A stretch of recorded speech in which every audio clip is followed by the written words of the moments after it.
Everyone welcome to my channel. तो कैसे मेरे भाई बहन, आई होप आप बिल्कुल अच्छे ही होंगे।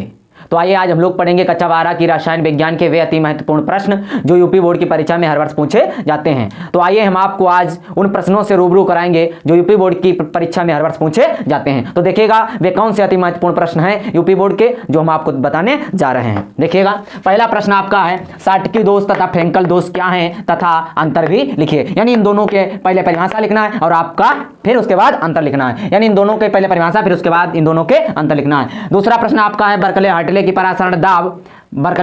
परासरण दाब ज्ञात करने की विधि का सचित्र वर्णन कीजिएगा। तीसरा प्रश्न आपका है राउल्ट का नियम तथा सीमाएं भी लिखिए। अगला प्रश्न है आपका फैराडे के विद्युत अपघटन के नियम का संक्षेप में उल्लेख कीजिएगा। अब अगला प्रश्न है आपका कोलराउस का नियम तथा हेनरी का नियम लिखिए। यानी कोलराउस का नियम और हेनरी का नियम में से कोई एक आपका प्रश्न पूछा जा सकता हो सकता है दोनों प्रश्न पूछे जा सकते हैं। ठीक है। अगला प्रश्न आपका मोलर चालकता तथा तुल्यांकित चालकता की परिभाषा देते हुए इनकी इकाइयां लिखिए। अगला प्रश्न आपका नंसर्ट समीकरण तथा रेडॉक्स विभव की व्याख्या कीजिए। यानी इन दोनों की परिभाषा भी लिखना है।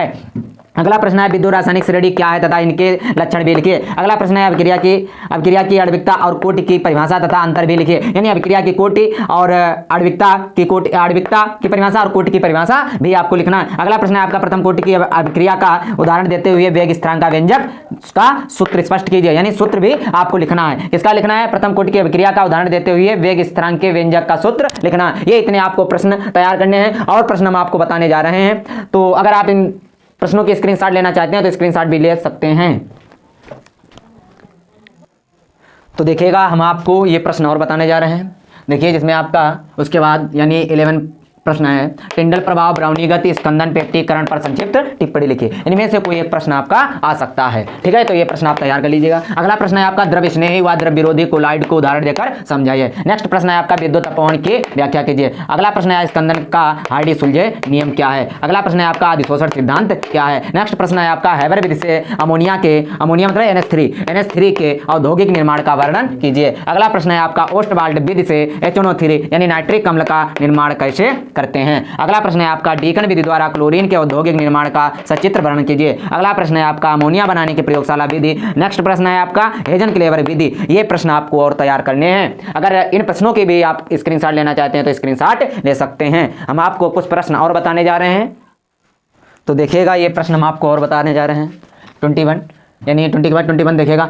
पहला इसमें क्वेश्चन है आपका अंतरा हैलोजन यौगिक क्या है। अंतरा हैलोजन यौगिक क्या है। नेक्स्ट प्रश्न है आपका लैंथेनाइड संकुचन पर संक्षिप्त टिप्पणी लिखिएगा। लैंथेनाइड संकुचन पर संक्षिप्त टिप्पणी लिखिएगा। अगला प्रश्न है आपका संक्रमण तत्व क्या है। अगला प्रश्न है आपका बर्नर का उपसय संयोजकता का सिद्धांत। अगला प्रश्न है आपका IUPAC नाम। यानी ये आपको IUPAC नाम जितने दिए गए ये आपको तैयार करने हैं। ठीक है। अगला प्रश्न है आपका डाई एथिल ईथर तथा एथिल एल्कोहल बनाने की विधि जो होगी आपकी सीरे से एथिल एल्कोहल का निर्माण। यानी सीरे से एथिल एल्कोहल का निर्माण भी आपको देख लेना है। अगला इसके ऊपर वाला प्रश्न था आपका IUPAC नाम। यानी IUPAC जो नाम है ये बिल्कुल आप तैयार करके जाना। ठीक है। अगला प्रश्न है आपका फिनाल बनाने की प्रयोगशाला विधि का निर्माण। नेक्स्ट प्रश्न है आपका एसीटल्डिहाइड तथा बेंजल्डिहाइड बनाने की विधि। उसके बाद प्रश्न है आपका फिनाल अम्लीय होते हैं क्यों। अगला प्रश्न है आपका एसीटोन बनाने की विधि। ये प्रश्न आपको और तैयार कर लेने हैं। अगर इन प्रश्नों की भी आप स्क्रीनशॉट लेना चाहते हैं तो स्क्रीनशॉट ले सकते हैं। कुछ प्रश्न और बचे हैं वो हम आपको प्रश्न बताने जा रहे हैं।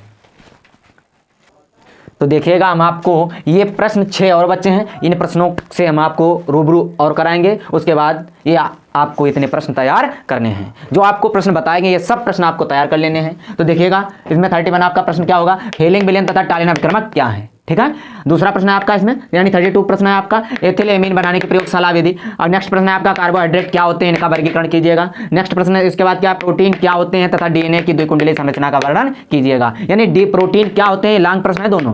प्रोटीन क्या होते हैं डीएनए की द्विकुंडलीय संरचना ये भी लॉन्ग प्रश्न है। ठीक है। अगला प्रश्न है आपका ग्लूकोज तथा सुक्रोज बनाने की विधि। यानी ग्लूकोज बनाने की विधि और सुक्रोज बनाने की विधि का आपको वर्णन करना है। अगला प्रश्न है निम्नलिखित अभिक्रियाओं पर टिप्पणी लिखना। ये अभिक्रियाएं आपको तैयार करनी है। कौन सी अभिक्रियाएं वो हम आपको बताने जा रहे हैं। तो देखिएगा पहली आपकी अभिक्रिया ब्रूटस फिटिंग अभिक्रिया। उसके बाद दूसरी अभिक्रिया है कैनिजारो अभिक्रिया। उसके बाद आपकी है फ्रेडल क्राफ्ट अभिक्रिया। उसके बाद है एल्डोल संघनन। फिर उसके बाद है राइमर टीमन अभिक्रिया। यानी रीमर टीमन का ये है राइमर टीमन अभिक्रिया का ये। अगला प्रश्न है यानी उसके बाद है राइमेटिमन अभिक्रिया के बाद है कार्बिल-एमीन अभिक्रिया, फिर उसके बाद इटार्ड अभिक्रिया, फिर उसके बाद शंडमायर अभिक्रिया, फिर स्टीमट अभिक्रिया, फिर उसके बाद हाइल-बोलाहार्ड-जेलिंस्की अभिक्रिया, फिर नेक्स्ट है उसके बाद हुन्स-डीकर अभिक्रिया, फिर बिल्कुल लास्ट अभिक्रिया बचे आपके फिनाल की कोल्बे अभिक्रिया। ये इतने प्रश्न आपको तैयार करने हैं। जो प्रश्न आपको बताए गए हैं ये विधिवत आप तैयार कर लीजिएगा। जब आप इतने प्रश्न तैयार कर लेंगे तो आपके रसायन विज्ञान के विषय में 70 और 80 के बीच में नंबर आएंगे। ये आप इतने प्रश्न तैयार कर लीजिएगा बस।